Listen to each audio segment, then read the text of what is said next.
Care turabasuhuje kandi tubifurije ikaze ndetse tunabashimira uburyo mudukurikira munakora subscribe munakora share kandi munakurikirana ibiganiro bica ku ishene yacu yitwa Ubuzima Health Care kugira ngo mubone ukuntu mugira ubuzima bwiza mwirinda kandi munivura mukoresheje imiti ikomoka ku bimera. Sea Fish Oil ikorwa n'uruganda rwitwa Greenwood Company ifite research ahantu hitwa Michigan muri Amerika.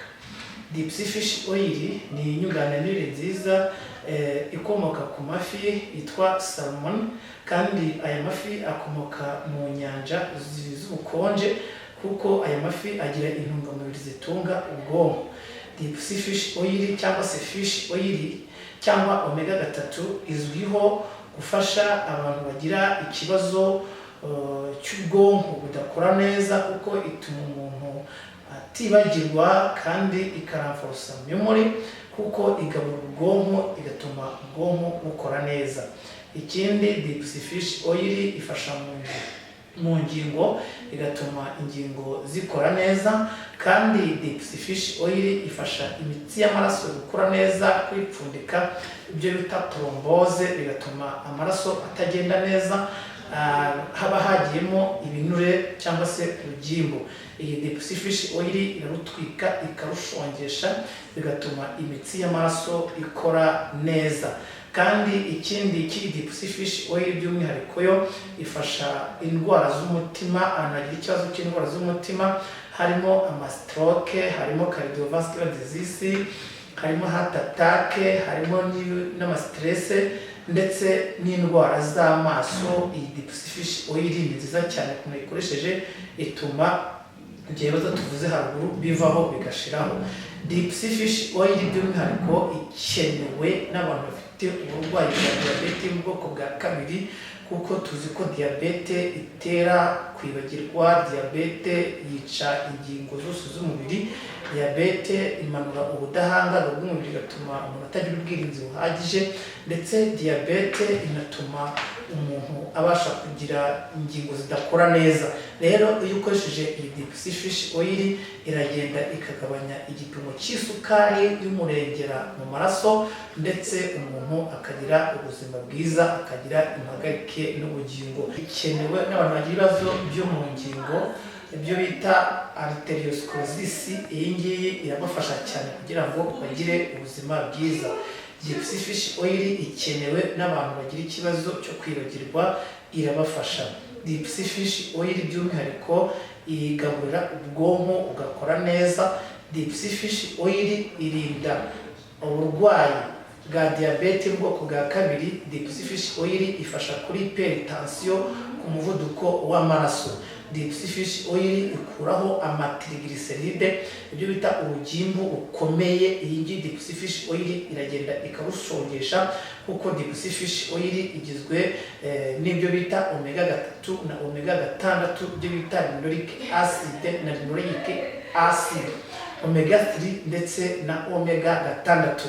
Ahandi wayisanga rero wayisanga muri iyi Deep Sea Fish Oil. Kindi Deep Sea Fish Oil inafasha gutakaza ibiro by'umurengera kuko nziza cyane. Deep Sea Fish Oil itera apeti ku muntu ushaka kugira apeti, ituma umuntu agira apeti. Deep Sea Fish Oil inyobwa n'umuntu uwo ari we wese guhera ku mwana w'umwaka umwe kugeza ku myaka 90 bose barayikeneye kuko ifasha umwana kwibuka ndetse akagira ubwenge bufata vuba kuko iyo ukoresha Deep Sea Fish Oil ibyo wumvishe ndetse n'iby'ubwonko bwakiriye birafata nta gupfa gusibangana ako kanya. Deep Sea Fish Oil ifasha n'abantu bafite ibibazo bya sima kuko ni nziza cyane. Kindi Deep Sea Fish Oil ituma selile z'amaraso zongera gukora neza. Deep Sea Fish Oil inakuraho ndetse amakolesterol amwe n'amwe y'umubiri aba yarazahaje umubiri atuma umubiri udakora neza. Deep Sea Fish Oil by'umwihariko igira n'aho ihurira gufasha prostate gukora neza kuko nanone aya mavuta akora imimaro myinshi mu mubiri.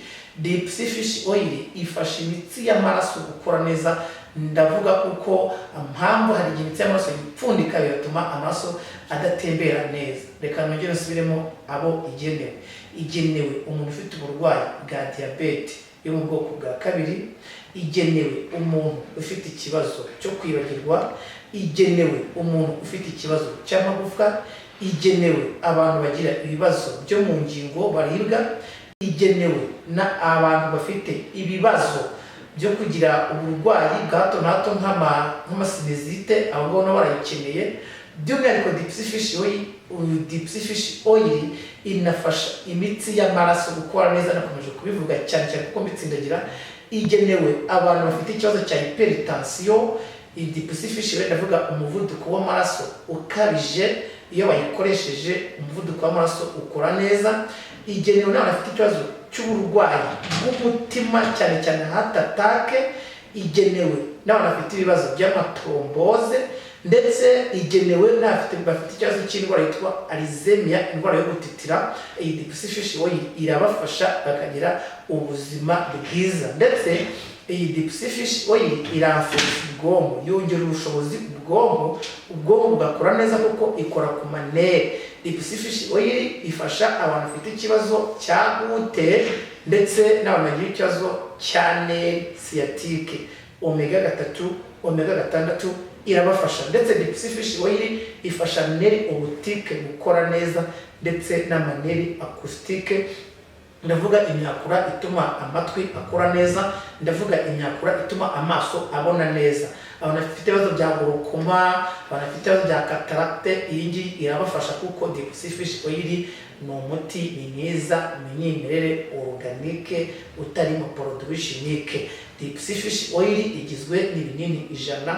Ikinini kimwe ifite miligarama 1000 umubiri ukeneye. Ufata utunini 2 mu gitondo no ku mugoroba, cyangwa se akanini kamwe ku mwana mu gitondo no ku mugoroba, ukanywesha amazi y'akazuyazi. Deep Sea Fish Oil uyinywa mbere yo kurya nibwo ikora neza, uyinyweye wariye ntabwo n'umusaruro mwiza. Ubwo ndi gutanga posology cyangwa se uburyo Deep Sea Fish Oil ifatwa. Deep Sea Fish Oil wayisanga muri Kundi Ubuzima Health Care, kandi udukeneye waduhamagara kuri 078 56 86 68 2 cyangwa 0783 65 515. Wajya ku rubuga rwacu aribwo wa3ubuzima.rw, cyangwa ukajya kuri Facebook naho wahadusanga. Aho hose turahakorera, wahasanga ibiganiro byacu. Ugiye kuri website wasanga ibiganiro byacu bya buri munsi. Turabakunda kandi Imana y'umugisha. Murakoze. Ubuzima Health Care, kwita ku magara yawe ni inshingano zacu.